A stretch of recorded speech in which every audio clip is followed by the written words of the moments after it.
Saudara-saudara sekalian,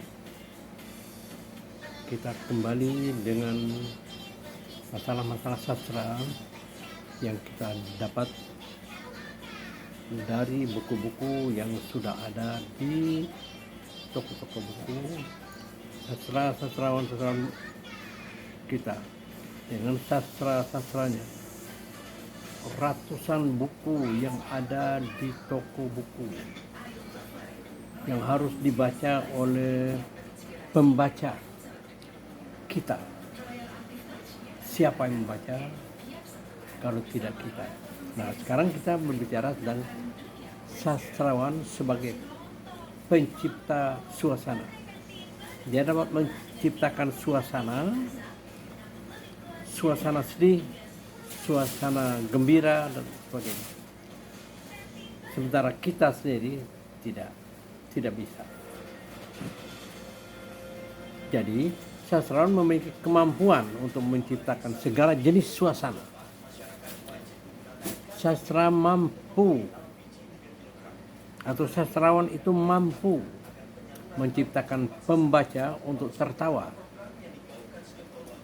untuk gembira, bersedih, bahkan menangis, dan menangis terseduh-seduh. Mungkin menangis karena terharu dan sebagainya. Membaca tanpa disadari bersibak air mata ketika membaca sebuah novel.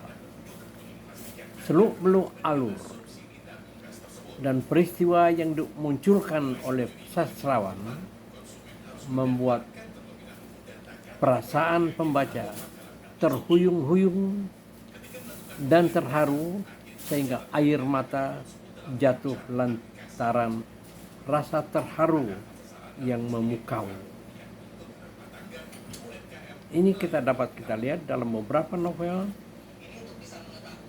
yang sementara kita tidak dapat membuat orang-orang bersuasana gembira, bersuasana sedih dan sebagainya. Kita lihat saja Hamka, seorang pencipta novel Di Bawah Lindungan Ka'bah. Dia mengisahkan perjalanan Hamid yang mencintai Zainab, dan demikian juga sebaliknya.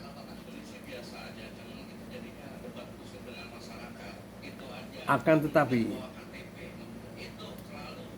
cinta mereka tidak kesempatan sampai, atau dikatakan orang sebagai tidak kesampaian lantaran ibu Zainab meminta Hamid untuk menyampaikan kepada Zainab agar Zainab itu mau menikah dengan keponakan ayahnya yang sedang bersekolah di Jawa. Ini di Sumatera Barat ya. Keadaannya di Sumatera Barat. Nah, secara terpaksa Hamid menyampaikannya kepada Zainab walaupun hatinya berkeping-keping dan hancur. Setelah itu tidak ada harapan lagi bagi Hamid untuk mendapatkan Zainab. Harapannya tertutup. Setelah itu Hamid meninggalkan Minangkabau. Jadi Hamid mencintai Zainab. Demikian juga sebaliknya, Zainab mencintai Hamid. Tetapi mereka tidak berani berterus terang. Dia tidak berani mengatakan. Dia masih panjang waktu dia mengatakan. Tiba-tiba ibu Zainab meminta Hamid untuk menyampaikan hal itu. Jadi Hamid pun hancur hatinya. Harapannya tertutup. Setelah itu Hamid meninggalkan Minangkabau dan meninggalkan Indonesia untuk menuju ke Mekah. Dia tinggalkan Zainab karena dia tidak ada harapan lagi untuk mendapatkan Zainab. Dia tinggal di Mekah. Di sana dia meratapi nasibnya. Zainab pun demikian. Zainab melepaskan kerinduannya pada Hamid melalui Rosna, sahabatnya. Rosna, sahabat. Dia sangat mencintai Hamid, tetapi dia belum sempat mengatakan cintanya kepada Hamid. Hamid sudah meninggalkan Indonesia.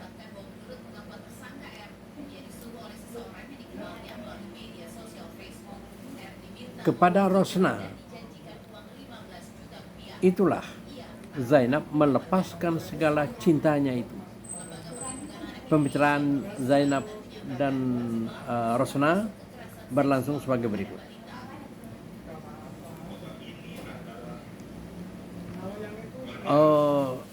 Zainab menangis terseduh-seduh, tidak tahu apa yang dimaksudkan menangisnya itu. Akan tetapi Rosna sudah dapat menangkap apa yang dirindukan oleh Zainab. Lalu Rosna bertanya, "Zainab, mengapa engkau menangis pula, sahabat? Tidaklah di rumah yang sepermai ini sarang orang yang berduka cita. Di rumah yang indah-indah dan gedung yang permai-permai, yang kiri kanannya dikelilingi oleh kebun-kebun yang subur, cukup dengan orang-orang gajian yang setia. Tidaklah patut terdapat orang yang mengalirkan air mata. Di sana tidaklah ada kesedihan atau kedukaan." Itu kata Rosna membujuk Zainab. Zainab menjawab, "Salah sekali persangkaanmu, sahabat. Bahwasanya air mata tidak memilih tempat untuk jatuh, tidak pula memilih waktu untuk turun. Air mata adalah kepunyaan berserikat, dipunyai oleh orang melarat yang tinggal di dangau-dangau yang buruk, oleh tukang sawit rumput yang masuk ke padang yang luas dan ke tebing yang curam, dan juga oleh penghuni gedung-gedung yang permai dan istana-istana yang indah. Bahkan di situ lebih banyak orang menelan ratap dan memulas tangis. Luka jiwa yang mereka idapkan dilingkung oleh tembok dinding yang tebal dan tinggi, sehingga yang kelihatan oleh orang luar atau mereka ketahui hanya senyumnya saja, padahal senyum itu penuh dengan kepahitan. Kesedihan orang lain lebih merdeka dan lebih luas. Dapat dia merangkum dan menerangkan pahamnya yang tertumbuh kepada alam sekelilingnya. Dapat pula mereka melupakan dan menghilangkannya. Tetapi rumah tangga yang sebagai ini, kedukaan akan dirasakan sendiri, air mata akan dicurahkan seorang, rumah dan gedung menjadi kuburan kesedihan yang tiada berujung. Nah, begitulah suasana sedih yang dikisahkan. Suasana sedih itu dikisahkan oleh Hamka dalam novel Di Bawah Lindungan Ka'bah. Kesedihan itu dialami oleh Zainab setelah Hamid, orang yang dicintainya, meninggalkan kampung halamannya dan melarikan diri ke Mekah. Hingga akhir cerita, hingga mereka meninggal, Hamid pun meninggalkan Zainab. Zainab pun meninggalkan Hamid. dia tidak hadir di dunia ini. Kesedihan Hamid dibawa ke alam kubur. Kesedihan Zainab juga dibawa ke alam kubur. Itulah cerita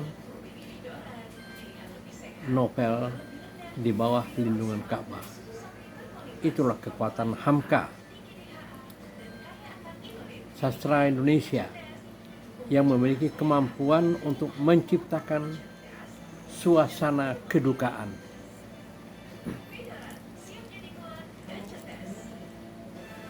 Kedukaan yang dialami oleh orang-orang dapat diciptakan oleh sastrawan. Terima kasih.